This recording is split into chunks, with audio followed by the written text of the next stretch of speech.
It's been about 6 months since the U.S. upended trade relations with sweeping reciprocal tariffs. That announcement sent a ripple effect around the globe. New data shows China's exports to the U.S. slowed in August to a 6-month low. Joining us now to discuss is Daniel Lacalle, chief economist at Tressis, a wealth management and financial services company.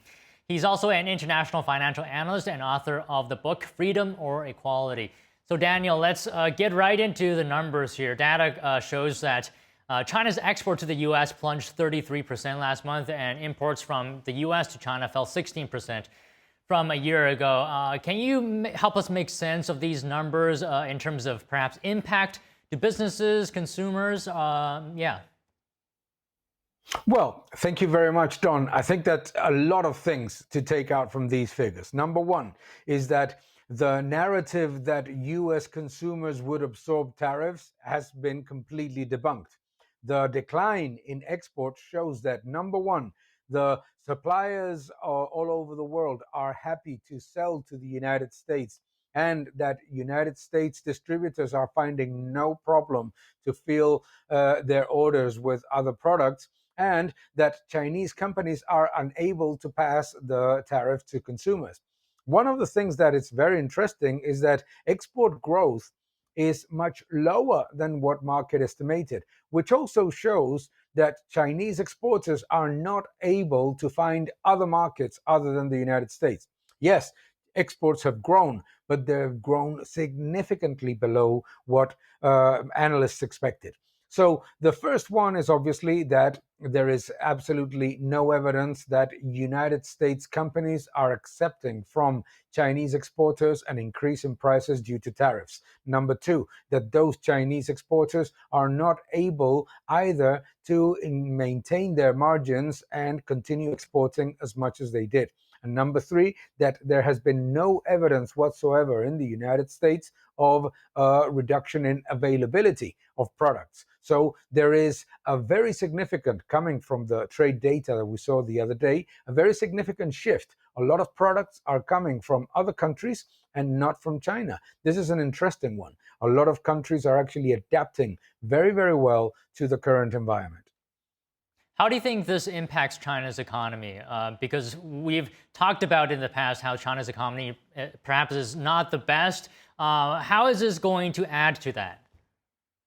Well, a number of things are very, very challenging for the Chinese economy. Number one, as you know, the Chinese government is implementing drastic measures to try to reduce overcapacity and try to bring or at least curb the decline in prices in China. The deflationary risks in China are very significant. But think about this.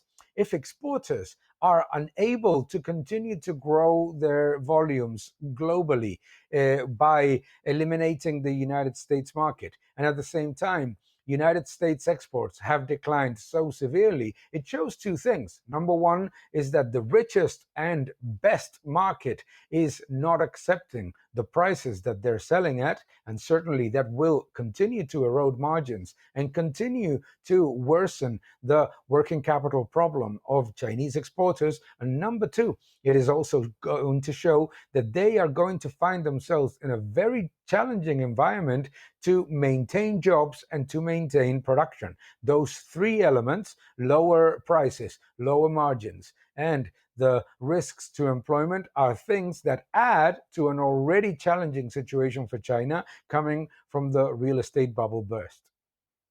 So, since the tariffs have passed, imposed rather, do you think we're entering a new chapter, if you will, between trade between the U.S. and China? And if we are, how would you describe this new chapter? Well, I think I would call it adaptation. I think that there were too many narratives moving around markets about what would happen. What we are seeing is that companies globally are adapting through technology. Supply chains are stronger than what a lot of people expected, and certainly a lot more flexible. And Chinese companies that were used to sell to the United States all of their excess capacity and try with that to reduce their enormous working capital challenges are going to find a very significant problem. So the next step is quite interesting. either these companies start to reduce prices and start to adapt to an environment in which demand is not as, I would say, as inelastic as some people expected, or we're going to see a massive move from these exporters trying to dump their products in any other market. And this is interesting. The European Union, that has complained so much about the trade agreements between different nations and the United States, is now concerned that the European Union will be flooded with cheap Chinese products coming from this challenge of working capital from exporters. Do you think the Chinese economy will ever go back to its peak, seeing how things are now? It's very difficult. It's incredibly difficult. I mean, the Chinese economy reached this peak by opening the economy, implementing measures that would give economic freedom to citizens and improve the landscape for businesses. And unfortunately, the government has decided to gradually close the economy and impose more interventionism and more direct implications in the strategies of companies, including those of forcing companies to invest and to hire people that they and putting money in things that they were not planning to do. So the problem of interventionism is not going to work. Central planning is what doesn't work. What helped the Chinese economy reach a peak was precisely avoiding central planning in economic matters, by allowing economic freedom, allowing more open trade, allowing more open businesses, etc. That helped China reduce poverty, increase productivity, and improve growth. What has damaged the Chinese economy is central planning. Central planning is what created this enormous real estate bubble that is bursting now in front of the Chinese people's faces. And central planning is what created this enormous overcapacity that is mostly concentrated in state-owned companies. Unfortunately, the government, instead of looking at what drove growth and productivity and reduction of poverty, which was economic opening, is actually trying desperately to make socialism work by getting together with Russia, Brazil, and other countries that are certainly not going to give them prosperity, but stagnation. And that is the problem, is that unfortunately, China, instead of deciding to go down the way of prosperity, is going down the way of the way of interventionism. So essentially, you're saying, and this is just the last thing, Daniel, you're saying that essentially central planning has led to the state of the current economy in China and the CCP's actions there. So if that's the case, then the CCP needs to relinquish more control and let the market, do its thing, right? If this is the case, then I see a dilemma, because the CCP does not want to give up more control. But on the other hand, it needs the economy in order for it to exist. So, I mean, seems like it's between a rock and a hard place.